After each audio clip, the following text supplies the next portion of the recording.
Good evening, viewers, and welcome back to the Tuesday show, the VOD Talk News Magazine programme looking at news across East London.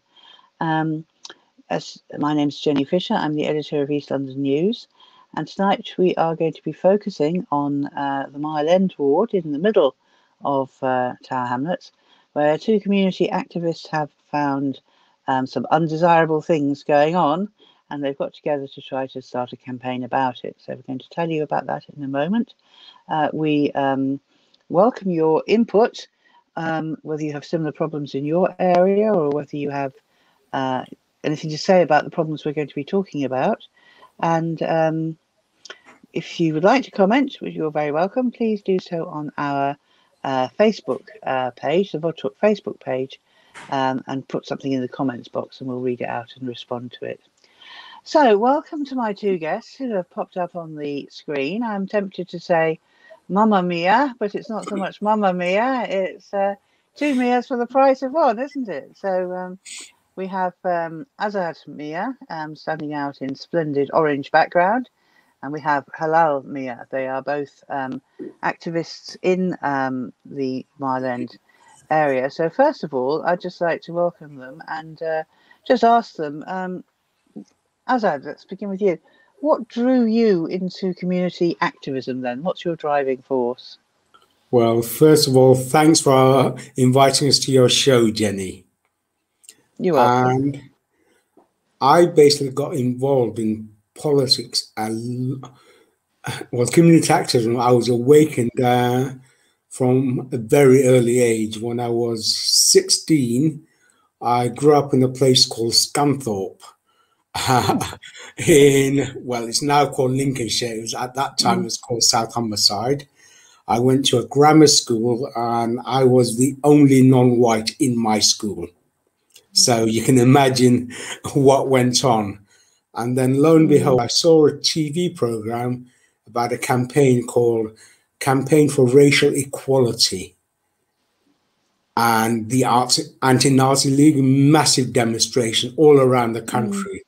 And that opened my eyes that what I was suffering and going through at school was not the norm and things could be different. So that's how I got involved in community stuff, etc.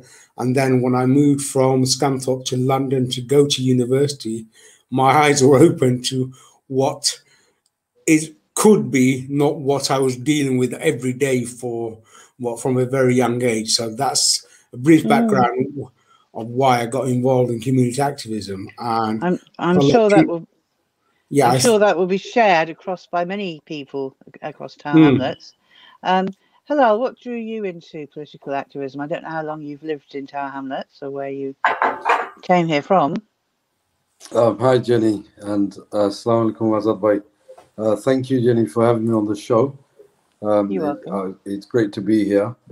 So I got drew into community work in the early 80s. I've been living in Tower Hamlets all my life. I'm nearly 47 years old, so it's quite a long time. Yes. As I said, I grew up in the 80s, and a lot of the social problems that were happening all across the borough, and then later on, there was lots of gang violence and drugs and all of these issues that we were affected by. And one of my role models, especially around community work, was one of our youth workers. And I'd always see him after youth work, walking the estates and trying to get these kids off drugs and trying to get them engaged in other activities such as football. And I used to get really inspired by that. And I thought, I need to give something back to the community. And that's how I started my journey into the community work.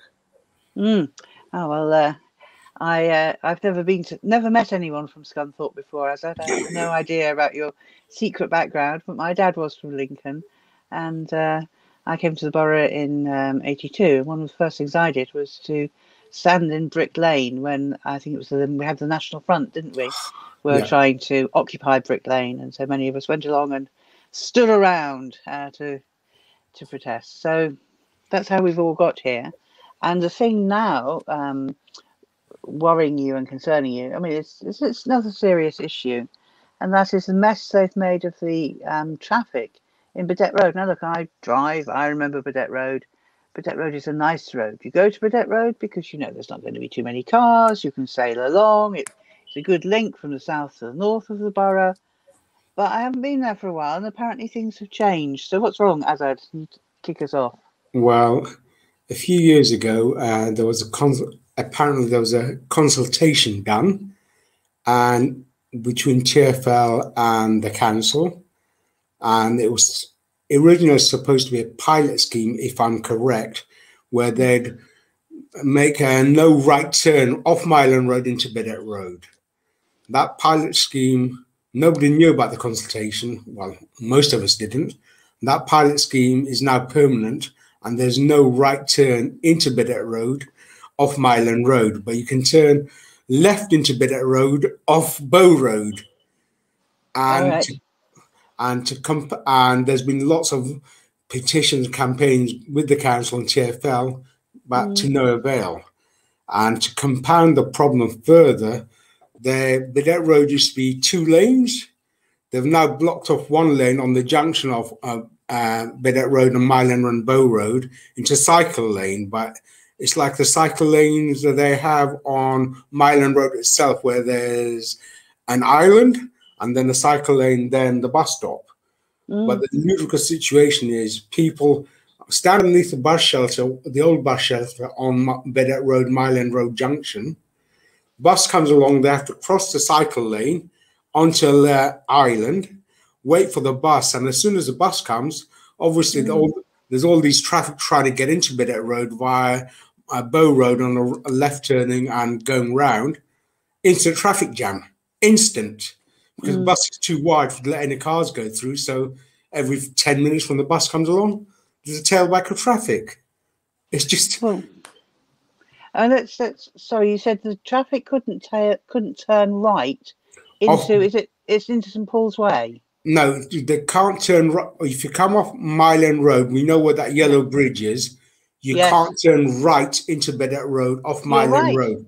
You can't. And what I do when I'm travelling in that direction, well, I've pretty much given up driving now, but I used to then turn left at that junction, go up to that road that leads into the that little street that's behind the petrol station and near the park, and then turn round there, come out, turn right, so that I could then get into Burdett Road from the north just by driving south, which I always thought was very, very silly, really.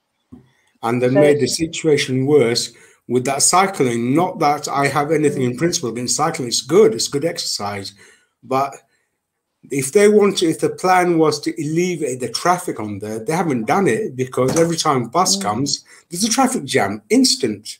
And you should see it first in the morning, a massive traffic jam when people are getting on the bus or to go to Canary Wharf to go to work, and no cars can pass through. So the cars, the box where that junction is on Milan Road and Burdett Road, it's jammed. Is that your perception? It's actually made the problem worse than better. Is that your perception as well, Helal? Have you seen problems with cars and pedestrians on the road?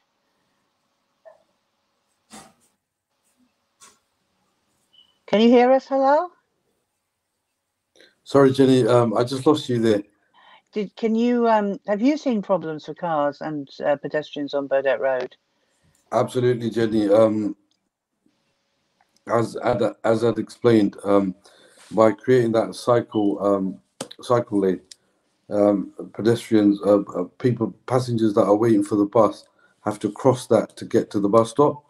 And sometimes if you have mobility issues or you're very elderly or children, they don't actually check for cyclists.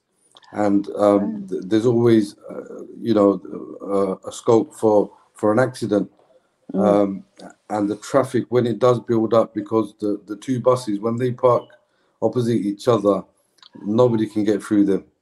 The traffic builds up all the way to St Paul's Way and, Limehouse.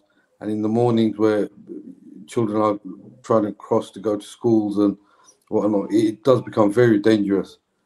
I've seen motorists and bus drivers screaming at each other, and all sorts. So it is definitely a massive problem.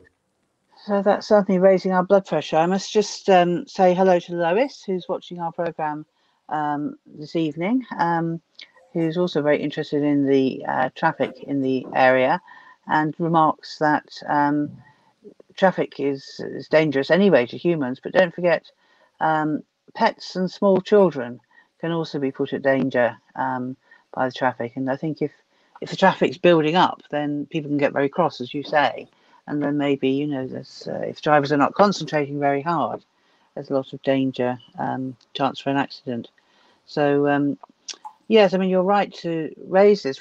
So in Burdett Road now, you're on the actual pavement, and then you have to cross the cycle lane to get on the bus. Do the people actually stand on the cycle lane, or is there a little strip of extra pavement for them to stand on as they're getting onto the bus? How does that work? There is a strip of pavement, but it's just sometimes if it's raining or there's a build-up of passengers at the bus stop, and that can filter onto the cycle lane. That's when it can get a little bit dangerous, because cyclists, they can be darting along at 10, 15 miles an hour, and you've got children, you can have people with dogs and other people with mobility and access issues. It is like, as I'd said, in the mornings, and especially during the rush hour, it can be very daunting and sometimes very frightening for some people. Well, we've had a comment as well from Mohammed Adnan, who says, sometimes what I do is when I'm on Burdett Road and I want to go onto Bow Road, I have to go in the car park near KFC and turn my car around. So Yeah, poor old KFC, they're probably looking out the window, think, oh, we've got lots of customers coming, and then they all turn around and go out again. So that's all right. Okay, and of course we remember, you know, there was a cyclist killed, wasn't there, in Bow Road. I think it was July 2019. I think the incident happened, and I think it was March this year when the cyclist was convicted of causing that death. So that's just shows you that these things can be very serious. So do you think these changes have had any effect on the air quality in Mile End? I don't know if there's any schools around the Burdett Road area that might be affected, or Azad, what do you think? Well, where there's a new playgroup opened up just about 20 meters from that bus stop, where kids and pre-nursery kids go, etc. So, and obviously you have the build-up of cars where they're standing and fumes building up, buses building up on both sides. It can't be healthy for them. And plus, you've got school kids getting on the bus to go to Central Foundation Girls' School, to go to boys school, and some go to Swanley School. So it's not very good at all. It really isn't. I understand what the council chairman tried to do, but they probably had great intentions. But sometimes if you have good intentions and things go wrong, you've got to say, actually, the solution we've had in place does not help. It's probably making things worse, if not better. Let's scrap it and start again. And actually do a proper consultation with the community, with local businesses, because some of the local businesses are suffering now.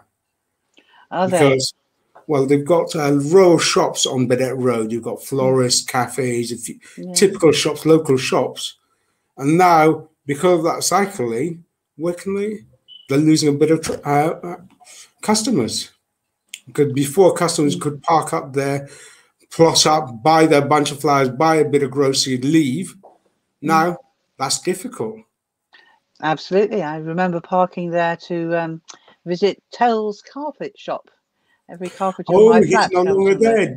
Yeah, Terry. He's gone. Yes. And he was such a sweetheart as well. He was so helpful. That's why I bought all my carpets there, because the first time I went there, What he was was it so called? helpful. Telrose Telrose. carpets. That's it. Yeah, Yes, yes, correct. Telrose Yeah. carpets. Yeah, the first time I went in, he was so nice to me. I just wanted a bit of carpet and I didn't have much money. And he folded it up and carried it out to the car for me. And that's what you want from a local shop, isn't it? That kind of, just you get a break when somebody's just really nice and helpful to you. Mm. But you said there was an initial consultation. I mean, how did they put across? What were they trying to do? What did they tell the Well, community they were trying to do? this is my point. That apparently there was a consultation, Mm, but very few people know about the consultation. And if you're trying to find out what the consultation, when it was, you can't get the information because it's like I've asked several times, can I have a report on the consultation? When was it? What was the mm, result? Who was consulted? The background, the brief, what was the agenda, etc. Nothing. mm. Nothing. I mean, I've The, had more the, success with the freedom of information, getting information out of governments, than I have with TFL on this council, unfortunately. Dear, dear. Hello. Did you come across the consultation when it was taking place?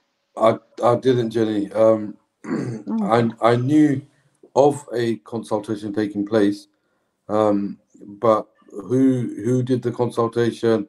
What type of questions were asked? Were there any other stakeholders mm, involved? Any external partners or mm, nothing whatsoever? I'm the chairman of an independent residents association we have on the Burdett estate, mm, of which Azad is involved as well. We we're primary stakeholders in mm, Burdett and the Mile East area. We've not had any contact from anybody, so we're really surprised as to how this consultation was conducted and who took part. mm, Whether there were correct languages were used, because a lot of the population do not speak English. So I don't know how details of the consultation, but certainly we weren't consulted on this. mm. Yes, I've just had Amy Susanna has been commenting on our Facebook page as well, and she's also raised the question of the elderly gentleman who died when he was hit by a cyclist. I think it was actually Bow Road rather than Mile End Road, not Yes. sure. So that was Um, my point earlier, Jenny, when I yes, mentioned people just suddenly darting across the road when they see the bus. mm, They're not but looking out she, for cyclists. The last thing on exactly. their mind, they just want to Uh, get on that bus to go home. but Um, she goes on to talk about the consultations. And she says, the council clearly isn't listening to residents. They no, say they're consulting them, but these consultations are a sham. The array of issues with these consultations have been pointed out. It's been pointed out on the consultations that very low participation has occurred. Consultations done in the pandemic have had particularly low returns. And also, they are potentially, I mean, she doesn't use this word, but I think what she's trying to highlight is the consultations are potentially quite discriminatory because the elderly working class people can't necessarily um, respond online and so on. I keep saying I can't respond online to consultations either because I it totally agree, Jenny. doesn't I can't sign Um, up. It doesn't recognise me. And when I complained, it wrote to me in French. I thought I gave up at that point. So Mohammed Adnan's on the comments again, and he's saying it's all a money-making scheme. He wants to know who's benefiting and who's getting the big bonuses. Amy again agrees that the consultations were only in English, not in other languages, and there we are. So let's wrap up this item then, because I know we want to go on and talk about a couple of other things. We've to explain the problems at length. What are you trying to do? You're trying to launch a campaign to get a change. So, do you want to tell me about that? Helal, maybe?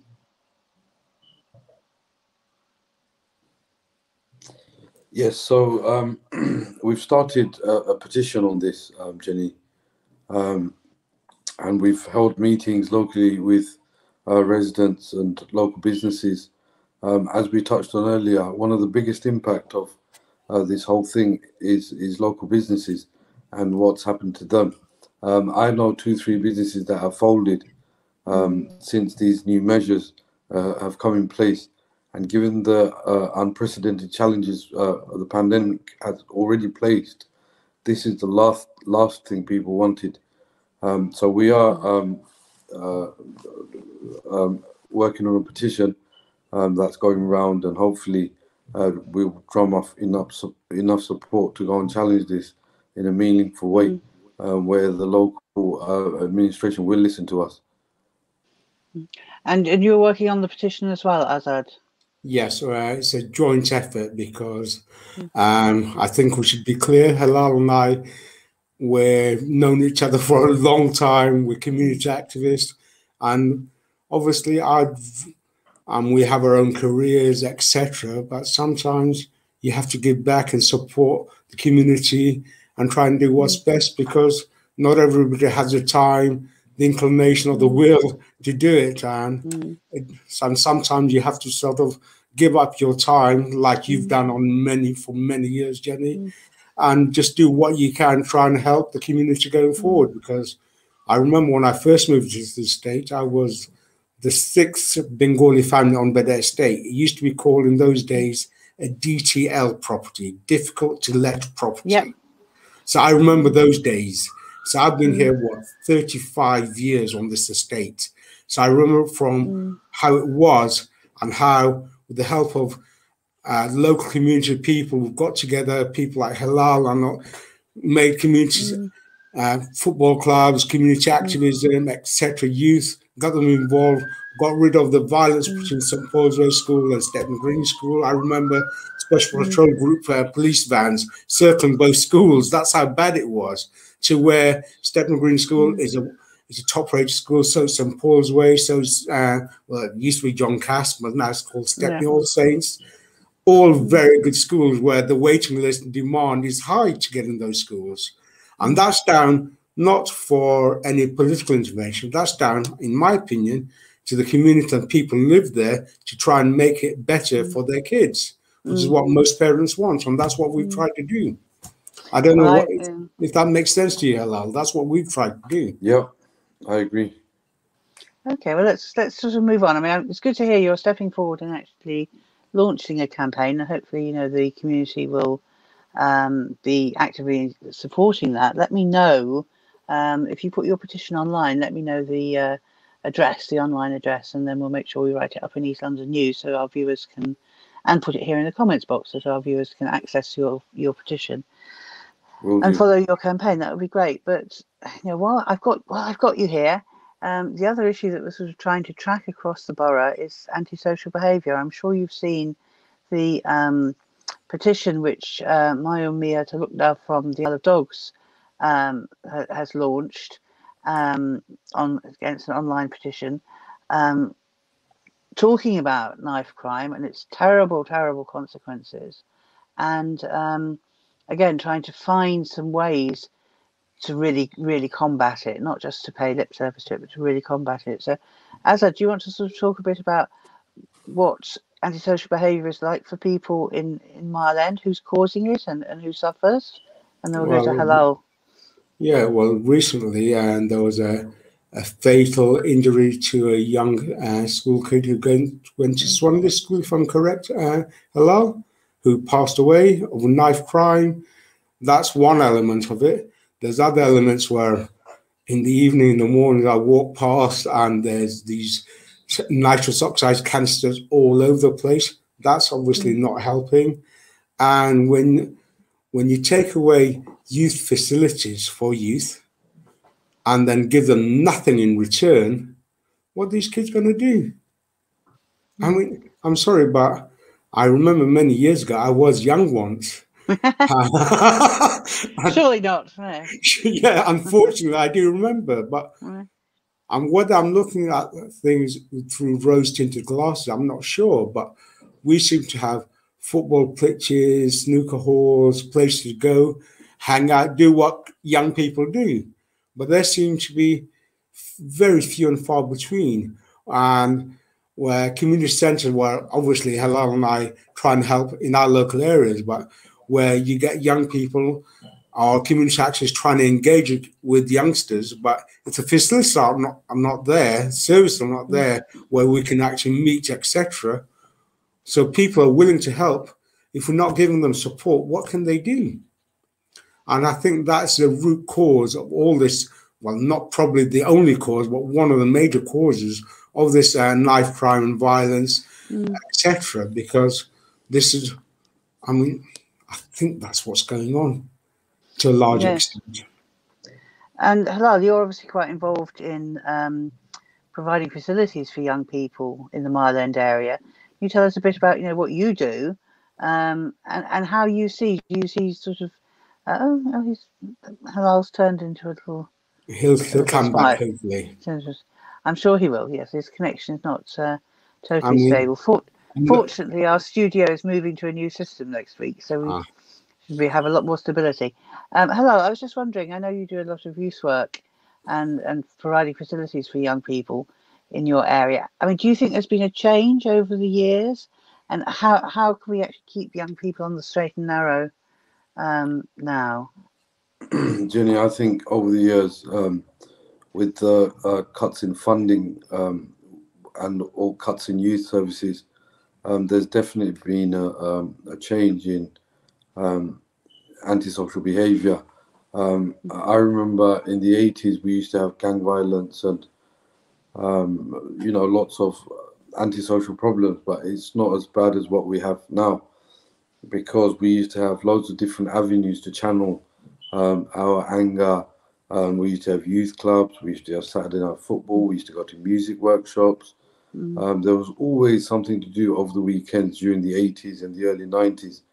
But now with all these cuts, Labour have just squeezed out every last penny out of youth services and intervention in gang violence and youth crimes. It's just become lawless. Well, I would imagine what Labour would say is they've invested in 8 major youth hubs, community hubs across the borough. And in fact, those hubs should be delivering more facilities for young people. Is that working for you in Mile End? Jenny, it's not, because the hub that's in Mile End, I follow it very closely. And the people that they have come into the hubs aren't the people that need the support. In what way? So there's people that are selling the drugs, people that are doing the crime. They're not being targeted. So nobody's doing any outreach. Nobody's going to these guys and finding out why they're on the streets, or whether they're coming from broken homes, or whether they're being bullied at school, or whether they've got any dependency on alcohol, or whether they need any mental health support, whether they're suffering from anxiety, depression. All these youth hubs are doing is just opening the doors and hoping kids will come to these guys. They're not doing any meaningful outreach work to go and target those that really need the support. Well, again, the comments are flooding in. Mohammed Adnan certainly agrees with you. He believes that youth hubs are a waste, and that the money is not necessarily distributed fairly to all the facilities. Yep. And he also says that I think he's implying the cost of football pitches have gone up. He says they're really expensive now. So for Tower Hamlets groups or young people's groups, you're supposed to raise the same sort of money as a sort of company would have to have sort of corporate football pitch or something like that. He thinks that there should be a community discount for local groups. So that's the kind of comment that people are making. That there's very little local control over the hubs. They're not of the community. And certainly in a ward as big as Mile End, you can't really have one hub that services the whole area. Okay, and it's also disturbing to hear that there's no outreach work going on, because that used to be really influential, didn't it? And really important. So I'm going to now come to a question which Miah has asked. He says he's enjoying the programme, but he wondered whether your existing ward councillors are aware of the problems you've been raising, and whether they've been sort of trying to fight some of these issues like ASB, like poor traffic management. Have they been trying to fight those issues, or do they not seem aware of them? Well, we have 3 councillors in Myland. It's Purumia, David Edgar, and Asma Islam. David has decided not to stand again. So has Purumia, for whatever reasons. I mean, I'll leave it up to your viewers, and people know far more than I do what the reasons are. And Asma Islam is Asma Islam. And like, from my experience of dealing with her, unless it's publicity for her, it's not irrelevant. It's not relevant. The most important thing for Myland, like you said, outreach, is non-existent. Asma, you'll see the only remaining councillors standing, I think, next time round, you'll see when there's an event on where there's a photo opportunity, you'll see her. But actual outreach work, going to see community people about what the problems are in terms of what issues they're facing, what we need, non-existent. I mean, this is a complaint from too many people, local people, and I've been here for an awful long time. And it's not just the Bangladeshi people. I mix with everybody, Somalis, Chinese. It's a very diverse area, and none of them could actually say when the surgery is, if they don't know, it's not publicized. It's just ridiculous. We have basically nothing is happening. Nothing. Well, of course, the all councillors in the borough have suspended their surgeries during the COVID pandemic and were supposed to be available on the phone. I think we have to say that. But I suppose it does reduce the visibility of councillors. And those 3 councillors, if you're listening, or if you catch up with the programme later, if you're listening, we'd love to have you on. If you want to comment in our comments box, we'll certainly read your comment out, particularly Asma, and you may feel that you are out and about in the ward meeting people. So if that's the case, do drop us a comment, and we would love to have you on next week. If you'd like to come on the show and perhaps talk about what you have been doing in Marlen, that would be great as well. So is there anything else we can say about, oh my goodness, there's more and more comments coming in. Amy's commented again, saying that the current administration seems to support these snazzy hub ideas, she calls them, but she says they're not fit for purpose. We need more centres per ward, not just the hubs. And she says only 2 million has been spent on youth services in the current budget, and that's a cut from 7 million, which was spent back in 2012. I think that was under a different administration, of course. Mohammed Adnan also feels that if the councillors are not doing their jobs, the public will have to hold them to account when the next set of elections comes along. So, I mean, certainly I remember often going to meetings in the Matchbox, the community centre in Warwood Street. And the reason why our little youth organisation then, which was not Myland based, was able to book the Matchbox was because there was a different community venue which ran a homework club. So it was both that there were 2 community centres and the young people from the area at the homework club, which was very productive. And so there weren't any of them then to want to come to the Matchbox. So I think it was Tuesday evenings we were allowed in. I think we could do the Tuesday show even then. So are there any concrete things that you can think of? Helal, you organise a lot of football for young people. Is that the answer? More sport?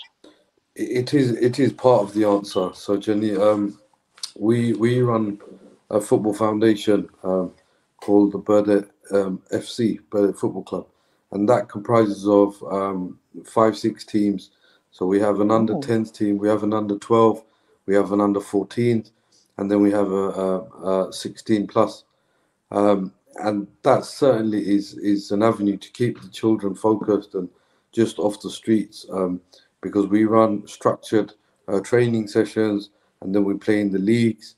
We're playing Miah, we're playing Victoria Park, we're playing Hackney Marshes, and there's scope for these kids to get scouted by a professional club. So all of these things are certainly needed.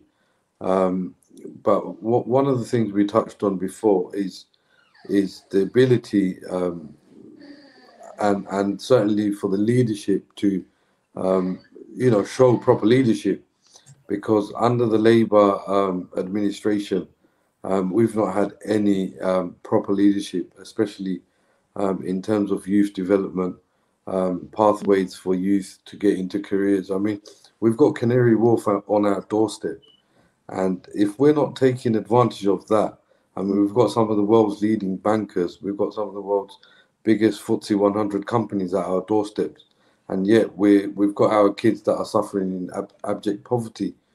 So clearly something's not working, and to bridge that gap, it has to come from the top. And I think Labour have failed us miserably. Okay, that's your view. I just want to sort of, again, sort of move towards wrapping this up now. There's a good discussion of antisocial behaviour. I think you've both made clear the sorts of things that we need to see from the borough administration. The feeling it may not come from the current administration, perhaps, but I think we know where we're going on that. And I would just add, of course, COVID has done terrible things to our young people over the last couple of years. And, everyone's sort of talking at national level about, oh, young people need to catch up on their education. Let's keep them in school for an hour and a half, and all these very impractical things. And whereas the borough could perhaps step in, the administration could perhaps step in to use some of the funding it's got for catch up to get young people together into more homework clubs. Tower Hamlets was a pioneer of homework clubs, wasn't it? And maybe we need to come back to that ethos again.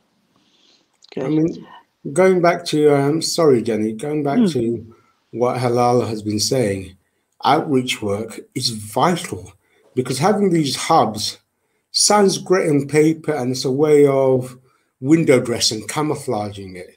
If you don't reach out to kids who need that help, these kids have become lost. And I do not believe, fundamentally in my heart, that any child or any youngster is lost. I do not believe that. Every child has a divine right to get the best help and opportunities available. And we just basically discard them and say, oh, they're troublemakers, forget about them. And that trouble is going to come back on the community tenfold, in my opinion. Sorry, Jenny, I'm passionate about that's important. I know you are. It is important. It is very important. I think sometimes people pontificate and don't realise, that where there's so much overcrowding at home. People say, and our flats are often so small that it's not a case of young people needing extras. It's a case of just young people needing somewhere to go because there's just not room at home. Then young people need a place to go to be young people, to bit of shenanigans, bit of foolery, whatever. They're entitled to it. God knows I've done things which I'm not proud of, but come on, I was a youngster. But I had somewhere to go. I'm sure you did, Helal, but where I look at these kids, there's nothing for them. And we as society cannot treat our youngsters like this. We cannot. Well, I think we've made an impact. I've just had a message on behalf of Benji, who's apparently watching avidly, and is also very concerned about the provision for young people. I'm sorry, I'm laughing because I know that Benji is actually a dog, but it's nice to know we broadcast to a wide range of audience. And thank you, Lois, Jenny, for communicating on Benji's behalf. I can understand where Benji's coming from. Myself and Azad, we led a campaign a couple of years ago against getting rid of the green spaces, so people couldn't take their dogs for walks. We know lots of friends that have pets and stuff, and they, every little bit of green space in Tower Hamlets has either been turned into a block of flats, or they've been tarmacked for car spaces that are being, sold for thousands of pounds, and yet this money isn't being reinvested for services for us. So me and Azad, we led this campaign to save our green spaces in Miah a few years back, And one of the people, or one of the animals we were campaigning for, is people like Benji, because you've got a dog and you can't take it for a walk in the local park. Where can you go? So we totally understand where Benji's coming from, and we're out Okay. there to fight Benji's corner. Well, I'm sure he's very impressed. He's had a name check on the Tuesday show. I think that point, all those points from very just in our last 10 minutes or so, I just wanted to again see what community resilience there is in Mile End as a ward. I think today, isn't it today that Marcus Rashford went and got his MBE? Yeah. It's not often you get an MBE for political campaigning, and what he did was certainly political, and we're all grateful to him, I know, for the very simple thing he did of shaming politicians into some humanitarian activity and feeding children, which is what we needed in the pandemic. And Helal, I know you were active in the food bank in Mile End. What is your impression of how the community responded to the COVID crisis? Was there a lot of sort of mutual help, and did you find the council helpful in coming in with funding or resources to support the The people? council, Not there. Jenny, they when the Absent. pandemic first kicked in, they were non-existent. We got together, the community got together. We started, a support group where we were picking up medication for elderly people or young mothers that were housebound. We started a befriending service where we were just knocking on people's doors and just making sure, Tom in number 5 was okay, or Mr. Ali in number 20 was okay. So the council were non-existent. They weren't to be found on the ground.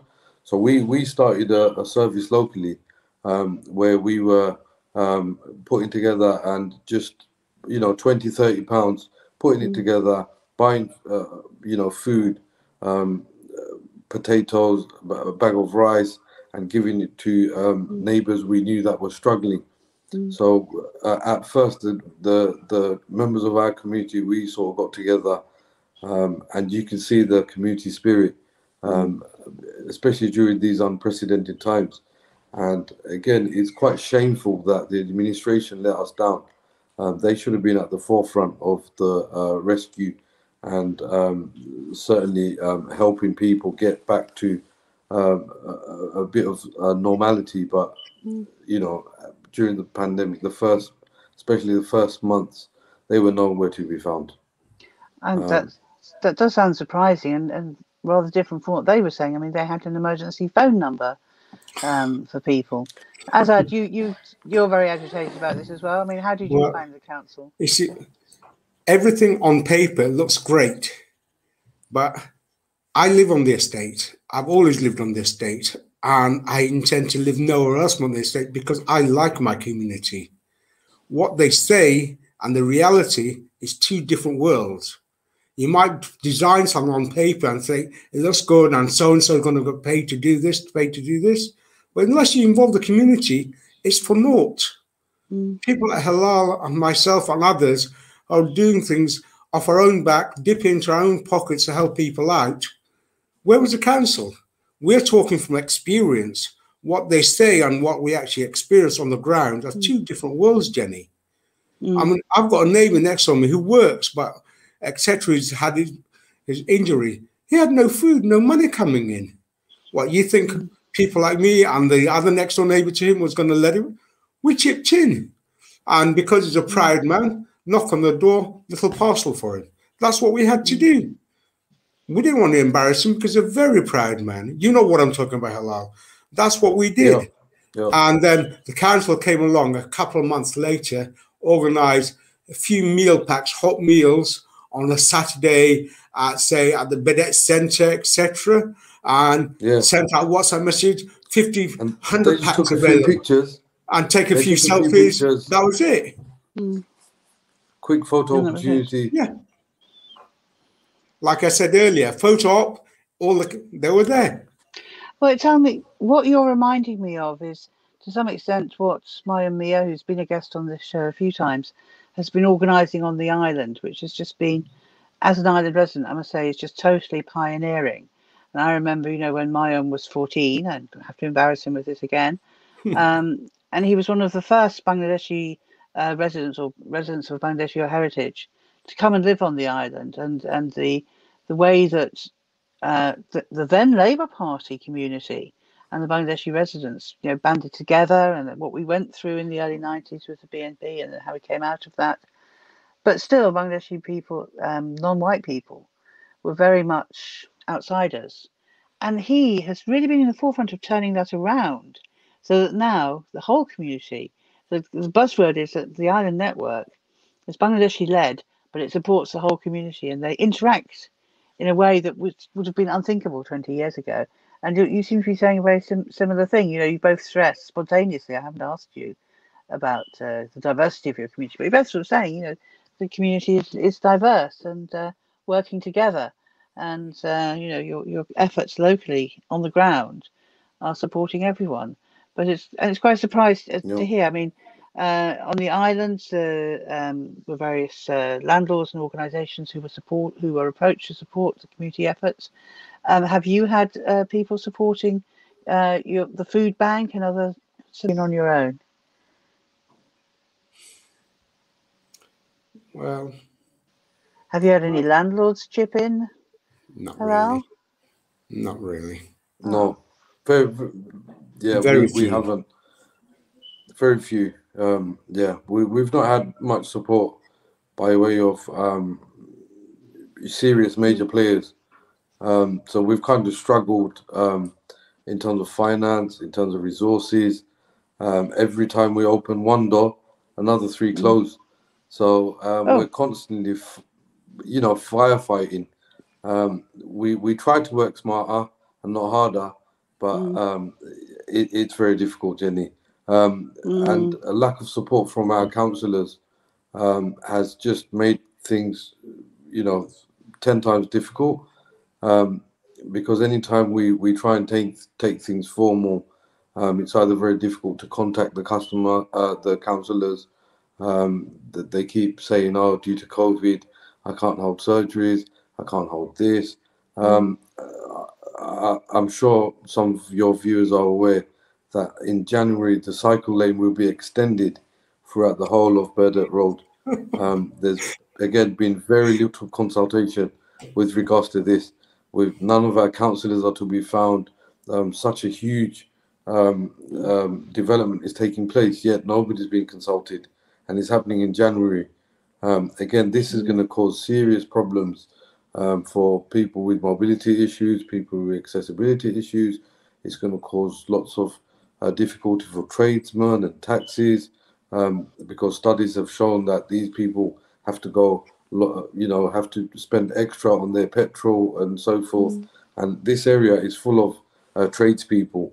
We're a working class community. We rely on our cars. And if we're having to run 15, 20 miles a week extra, that's going to be about £100 on average we're spending on fuel. And for a working class family like myself and Azad and yourself, Jenny, £150 is a lot of money. It's a lot of money. It's a lot of money, and it's a lot of pollution as well, which is what this scheme It's a lot of pollution as well, yeah. So right now, right now we can walk along Burdett Road, go into All Seasons, walk around the corners of Poplar Market, Crispit Market, etc. Well, with the extension of cycle lane, like if you walk to Crispit Market, get your shopping, catch a D6 bus, etc., it's going to make it awkward. It's really difficult. So I don't see what the purpose of all of this is. Why is the council afraid of holding proper consultations with people with a wide range of people? Because Mile End is a diverse borough, and we have a right to be consulted about what happens in our borough, because people, my parents and Halal's parents, people came before us, and we have made this into what it is, a thriving, understanding community. They're not helping. And in my opinion, sorry, Jenny, but I think the council is part of the problem, not the cure, unfortunately, this present administration in any event. I mean, I'm sorry to say that, but I fundamentally believe that they are part of the problem because they're not doing anything to solve it or talk to us. I can understand somebody coming to me and saying, yep, we understand. Unfortunately, this cannot be done. Be transparent, be honest with us. Don't hide away from us because next year there's election coming. You're all going to be knocking our doors. And then what's going to happen? You're going to be asked by the people who vote for you to support you. And people are not naive. They know from firsthand what's been going on, and they will not forget. Well, I think we have to thank you both for this excellent insight you've given us into what's going on in Mile End. I mean, certainly I've learned a lot from you both. I mean, there are a few more comments that have come in. Razak Abdul is, I think, been quite moved by this discussion, and he thanks you both for raising these issues and for suggesting that there are ways forward.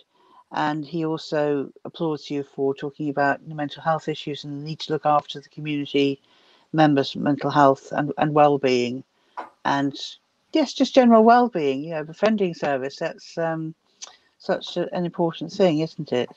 That it's not really in the textbooks, but it's best done at community level. I do agree with you there. And Razak suggests the solution is look for Rahman to come back. So if anybody knows where he is, you can go and find him. And Razak says he should come back. Look for. Then I think. Oh, and just one direct question for you to answer. Mohammed Adnan is still listening, and he asks: is there a youth club on Southern Grove, or at least in that sort of general Mile End area? I don't know if either of you can answer that.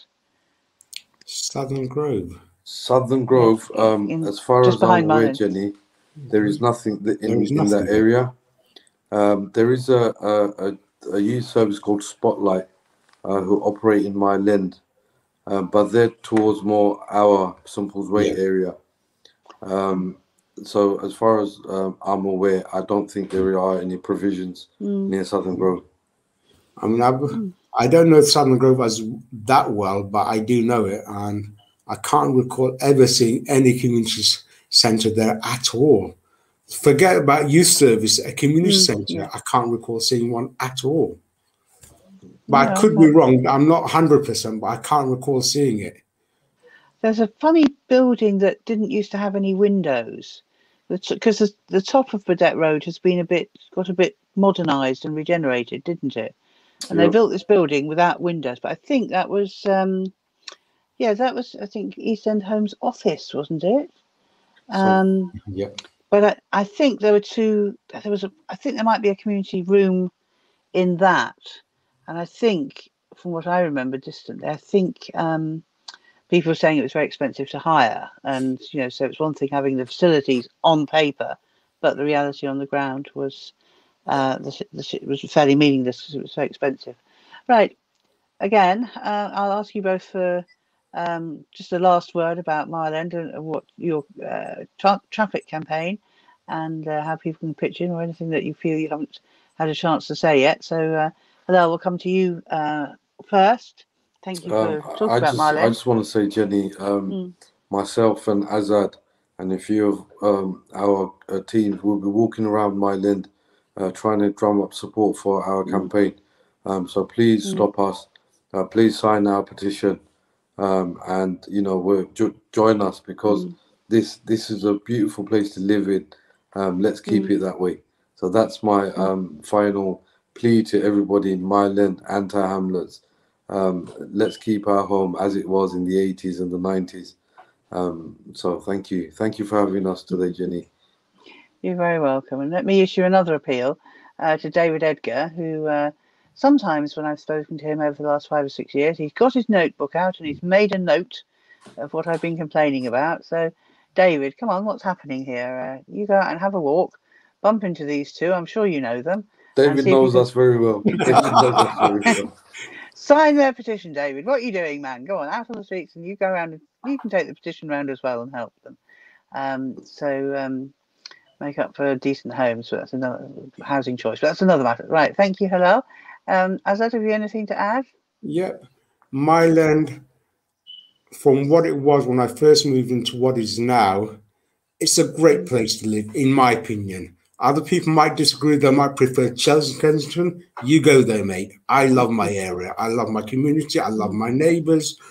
And I will fight tooth and nail to make it, to keep it, not keep it as it, to make it better. And anybody or any institution that tries to smother the work which our elders have done, I will object to, and I will fight for my land, because my land is where I've grown up, basically, where my friends are, where everything is. I am my land, so is Helal, and we will do what's right for my land, period. Thank you, Jenny. Thanks for having us, Jenny.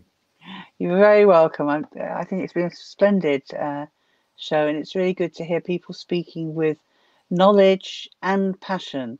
And, you know, please never lose that passion for your area, because it's so refreshing to be reminded that that's how so many of us feel, no matter how, you know, difficult life is, and how difficult it is to get an improvement for our fellow residents.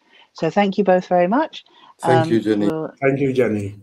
We'll let you both go now, and we'll hope to hear from you about the petition and the general campaigning in due course. Keep an eye on East London News, and we will report that when we can.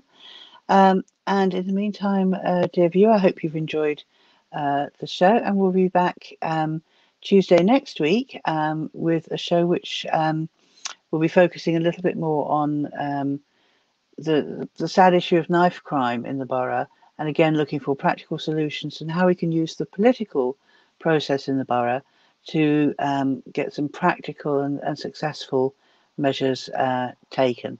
So do join us 10 o'clock next Tuesday. Hope you'll see some publicity out before then, and I hope that that show next week will be in our new studio with some interesting new technical equipment, which should give us even better standards of broadcasting than we've been using over the last year or so of the pandemic. So thank you for listening, and we'll see you next week. Good night.